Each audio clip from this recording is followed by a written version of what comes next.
All right, next up we've got Berean Academy game recaps. Yeah, we just saw the highlights, or some of the highlights from that middle school softball match between Joyce Clark and Paul Huber.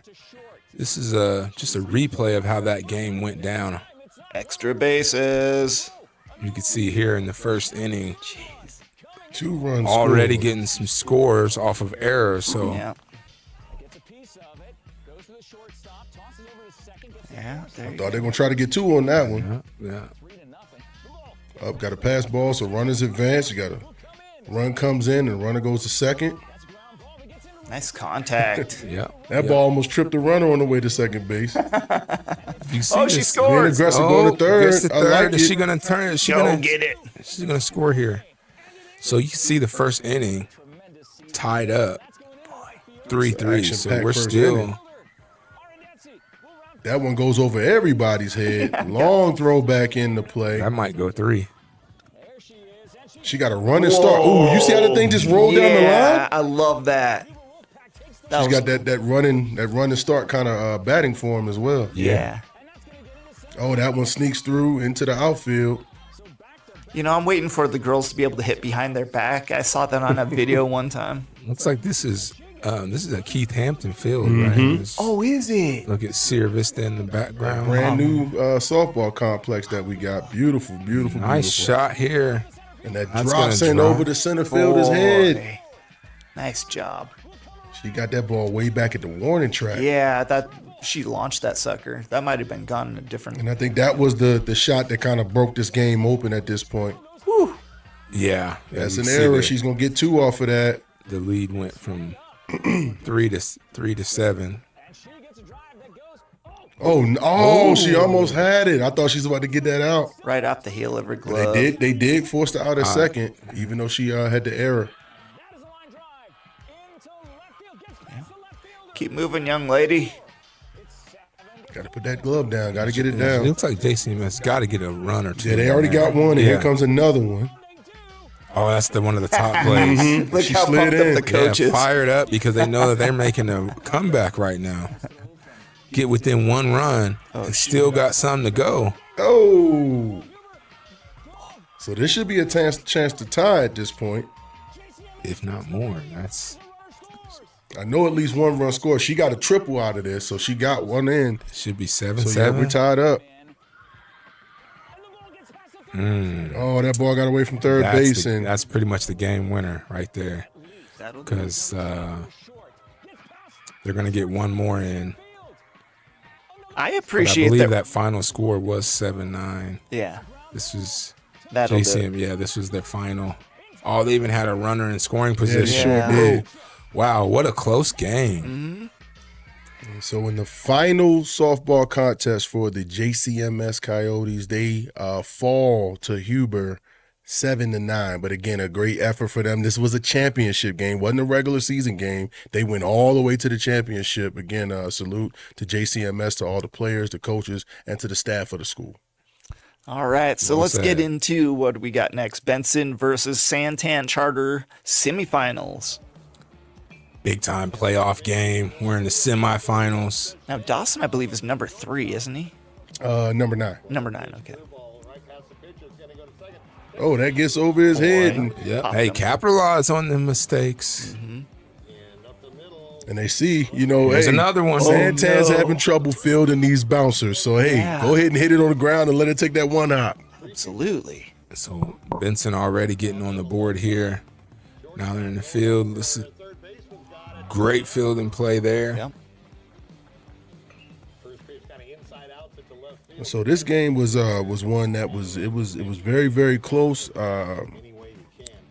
Benson's pitcher pitched like 6 2/3 innings, so he pretty much had a complete game in this one. Yeah, Raleigh Evans. I'd love to know what the Got score to is force right that here. second. Oh, Ooh. and then that one gets away, Yep. and the runner's going to advance. Remember here, guys, Benson came into this tournament as the 7 seed, and I believe they're playing against, is this the 2 seed right now? Probably. So they're Three. the 3 The 3. seed. So they were underdogs pretty much. Once they got out of the first round, they were underdogs. but they punched above their weight. Safe Sacrifice at the plate. fly. Love it. Perfectly done.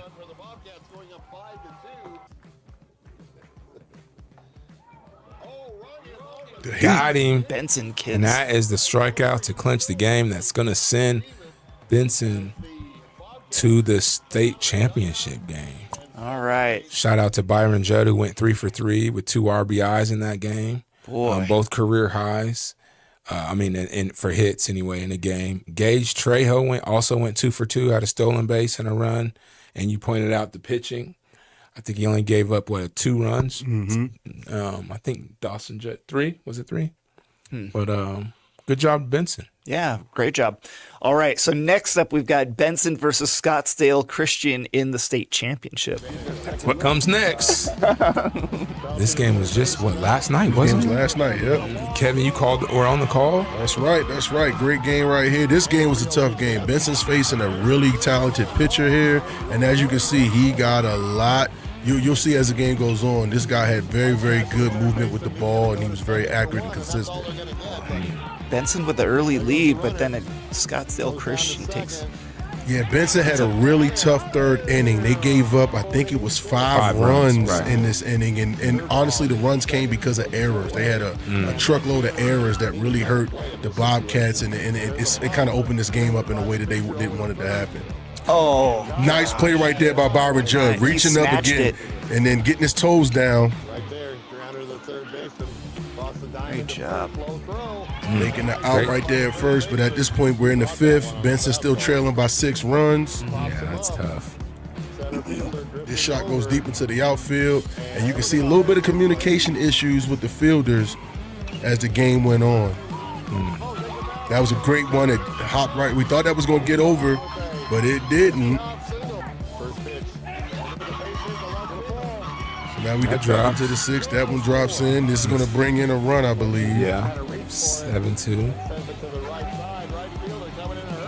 Came way up from right field to make that catch. That's Dawson Judd at the plate late in the game. This is with 2 outs. So Judd makes this hit to keep the inning alive. However, Benson is not able to get the win in this game, and they fall in the state championship to Scottsdale Christian 7-3. You know, a great season. We say it every time, but wow, Benson coming from little Benson, Arizona up to Phoenix to beat up on some of those kids. But, you know, Scottsdale Christian, great team, like we said. And again, go ahead. One thing of note, Scottsdale Christian was the 2 seed in this tournament. Their semifinal game was against the defending state champion, and they beat them 14-0. So Scottsdale Christian, probably the hottest team. No joke. They're the hottest team in 2A softball. They last night was their 16th game in a 16-game winning streak. So they came in white hot, and they were able to get the win. But again, hats off to Benson. Absolutely. You know, from playing in the regular season to being a team they went in as the 7th seed, and they played against the 3, the 5, and the 2. Great job for Benson. The 10, the 3, the 5, and the 2. So great job for Benson. Hats off to you guys. Had an amazing season. It was great to watch you guys play this year. Looking forward to see what you do next year.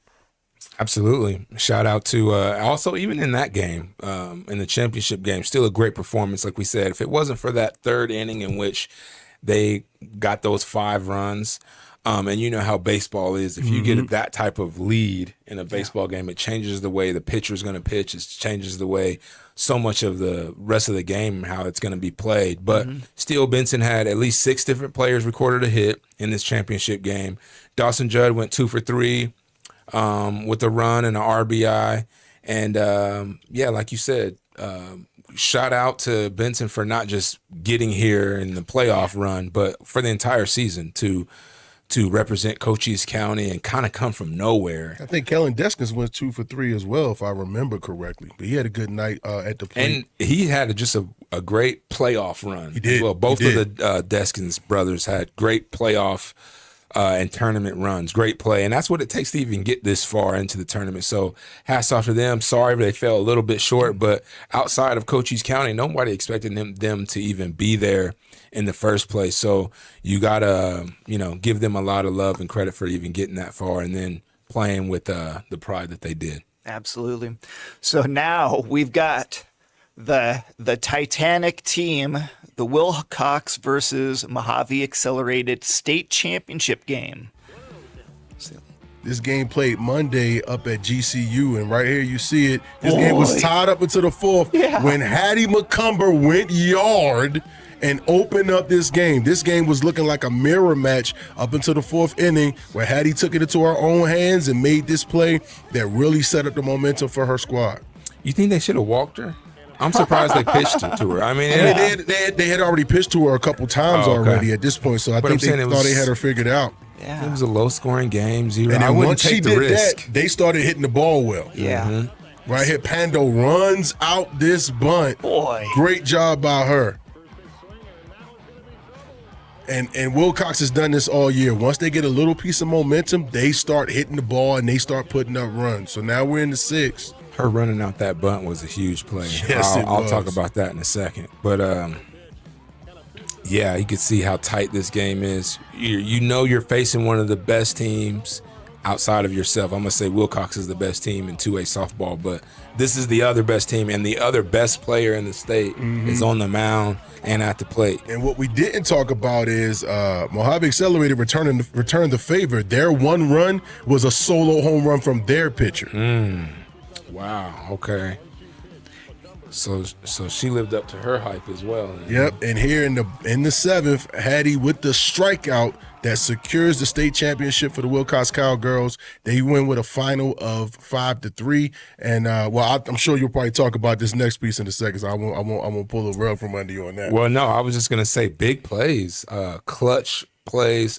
We talk about that bunt and run. That was a situation where I believe there was 2 outs. Yes, and they had a runner on third that ended up making the I think it was the go-ahead run at the time. If she gets thrown out there at first, none of that happens. It's a tie game or something like that at that time. And like I said, you never know how momentum goes and how it changes the pitcher's mentality at everything, whether you're up or down or whatever. So that was a huge moment by somebody not named Hattie McCumber on this softball team that, it's a game-winning play, and you got to have that in these championship games. Something else that you didn't see in that recap, but that was clutch, Gloria Encinas at third base.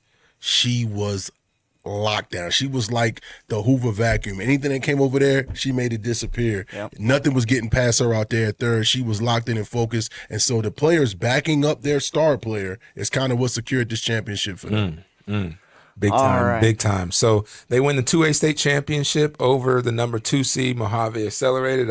I note that because Wilcox went into the tournament as the 5 seed. We all talked about how we thought that was a little, I don't want to say disrespectful, but just high for how good we thought they were. Somebody made a mistake. When you go in as a 5 seed, that meant they had to upset the number 1 seed before even getting into the state championship, in which they did. They beat Heritage Academy in the semifinals, and they finished the season with the overall record of 25-6. It's ridiculous. That's a great number. I mean, and just not to get tired. That's 31 games, and to do that in a 2 or 3 months. Great job by those Marathon, ladies. not a sprint. It'd be great if we get the chance to talk to these. It would be athletes. awesome. Something else of note, in this year's championships, the media kind of influenced the AIA to name MVPs. Who do you think was an MVP of the 2A state championship softball game? I'm going to guess it had someone, her name started with an H. Oh, it definitely was. It was Hattie the Heater McCumber, your MVP for a 2A. And so now she goes up into consideration for possibly the player of the year for the state. I believe she already was awarded the regional player of the year award as well. So she's collecting the hardware individually while her team also collects hardware. So hats off to the Wilcox Cowgirls. And yeah, it'd be great if you get to hear from them later in the show. It'd be nice. Well, this week's game recaps are brought to you by Berean Academy. In Berean Academy in Sierra Vista, get ready for nonstop highlights, bold predictions, and everything you love about the game. We thank them. They're a great little school right around the corner, and they take great care of us. All right, so next up,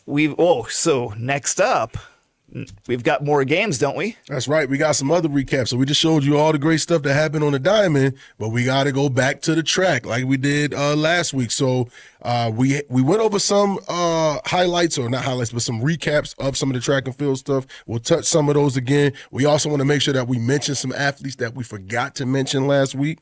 So let's go ahead and get started. AIA championships ranked by division took place last week, and then the AIA Open was this past weekend. So in the division championships, Damian Chavez from Buena High School came in second, so that's a silver medal for him in the boys 3,200 meters for Division II.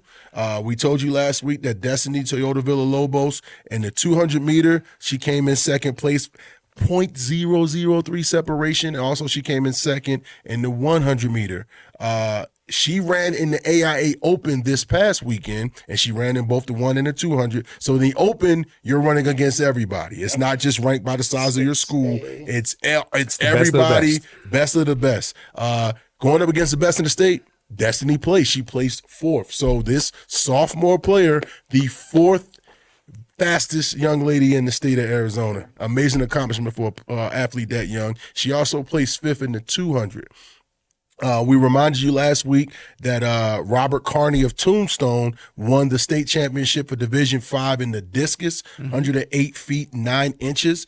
Also, Rayleigh Olson of Benson, she won the state championship in the 300-meter hurdles with a time of 46.21. And then from last week, Division V girls javelin was Camber Jaquez of St. David with a throw of 114 feet 5 inches. And then lastly, track and field, but not at the high school level, the Colonel Smith Panthers girls track team from Fort Huachuca won the Cochise Athletic Conference Championship. So hats off to all these amazing athletes and teams and competing for and winning championships or placing in championships. Our local girls are absolute beasts. What's in the water down here in Cochise County? I don't know, but boy.